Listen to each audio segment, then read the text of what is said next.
Hello everyone and welcome to a new video. MC-Mura here, and in today's video I wanted to talk about Oki and the general knockdown game in Street Fighter V. Oki is short for Okizeme. It is pretty much the knockdown game and the mix-up that you get after knocking someone down. Let's say I did an EX lightning legs with Chun-Li, right? This attacks will knock down Alex, and if I dash twice after it, notice that there is a +2 number under Chun-Li's life bar. This is telling me that Chun-Li is at a +2 advantage. Chun-Li gets to act before Alex, right? And because she gets to act before Alex, if Alex did a wake up light punch, here Alex will wake up with a light punch, right? And because Chun-Li is at a +2 advantage, which means that she gets to act before Alex, if I happen to press my jab as well, I will counter hit him. My jab or Chun-Li's jab beat Alex's jab because I was at plus frames. That is basically Oki. When people refer to Oki in Street Fighter V, it is usually a situation like this +2 advantage. Because if I did the same thing but went for a throw instead of a jab, I will also still throw Alex out of his light punch. Generally in Street Fighter V, when people say this have Oki, it means that you can meaty your opponent. Meaty is when I do an attack as they are waking up, or I get to throw them. This is pretty much what is meant by Oki.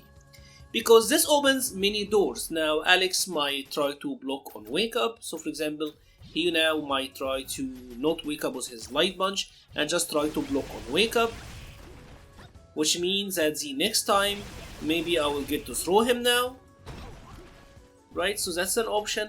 Maybe he will try to wake up and then break a throw or take throw, right? So now let's try this one more time. Alex is gonna wake up and try to grab because he's expecting me to throw him. I can meet that, I can hit him before his throw attempts comes out, or I can even shimmy him, right? And you get some shimmy attacks tactics going on. This is generally what people refer to as Oki. And Oki in Street Fighter V is kinda tricky to apply because characters have multiple ways of getting off of the floor. Notice when you check in the training menu, there is a recovery option, and there is normal recovery and back recovery as well as a no recovery. When I knock Alex down and he's at normal recovery, Alex is getting up in his place. Let's now stop him from doing the throw. He's doing a battle grunt and he's waking up at his place, right? He's waking up on the spot. He can also do a back recovery, and in this back recovery, notice that Alex is rolling backwards. He is creating some space between me and him. And there are a couple of things that you need to note here. Notice that the voice line is different.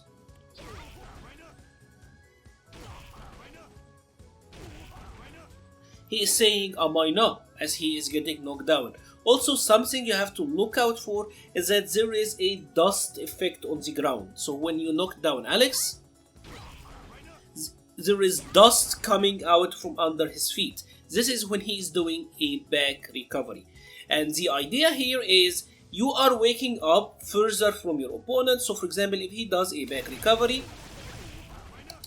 right, because he is waking up further from me and he is taking longer to wake up, my throw whiffed. Basically, Chun-Li was at too much frame advantage.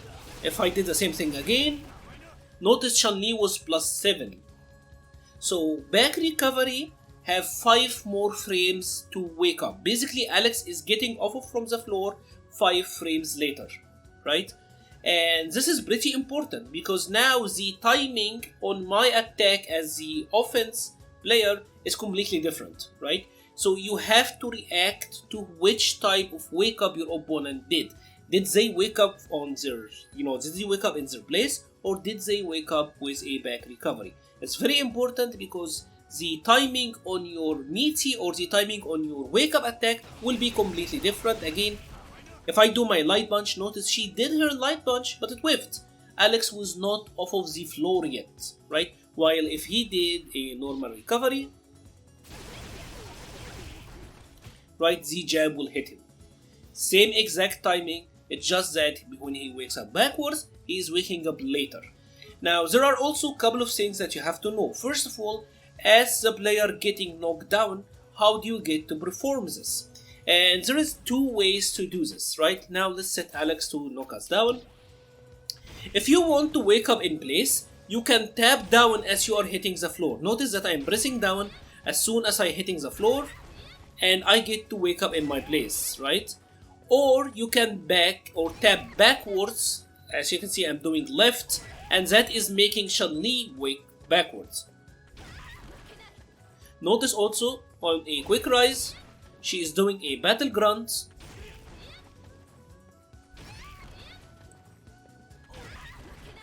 She's saying makinai or whatever she's saying. Honestly, I don't understand Japanese, right? But there is different voice lines, and also notice the dust effect, right?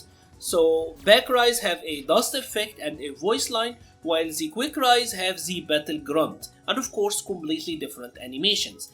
Now, there are also different ways to input this. You don't have to input down or back. You can input punches or kicks, and this is very important for a very good reason. So now let's have Alex do the same thing. See, if I do punches, I will wake up in my place. Kicks, I will wake up backward.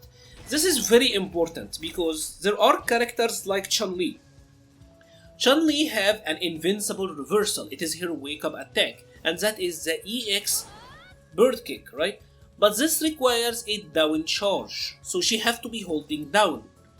So how can Chun-Li get to do a back recovery and do an EX bird kick? That would be impossible. So for example, if you're doing it with backwards, you will not have the time to charge here, right? I will not have enough time to charge. But if you wake up with kicks, so let's have him poke me down. Now I'm gonna do kicks for wake up, and I get to do it on my wake up, right? The idea is I'm charging, but I did kicks to wake up backwards. This pretty much enables charge characters. So if you play Blanca, if you play Chun-Li, if you play Guile or Urien, characters who have down charge, you can wake up with your reversal or do your wake up attack and wake up backwards. If you play one of these four characters, it is very important to know this. And once you get this into your system, you pretty much cannot knock it down or stop doing it. Also, of course, you can do the same on quick rise. So we are gonna wake up with punches and wake up with the bird kick. Again, notice my inputs, I did the punches, and this is pretty much to secure that I'm gonna do a quick rise as I was charging. So why would you wanna do a quick rise or a back rise? Let's check this out. So let us check out some situations where you would wanna use quick rise and others where you would wanna use back rise.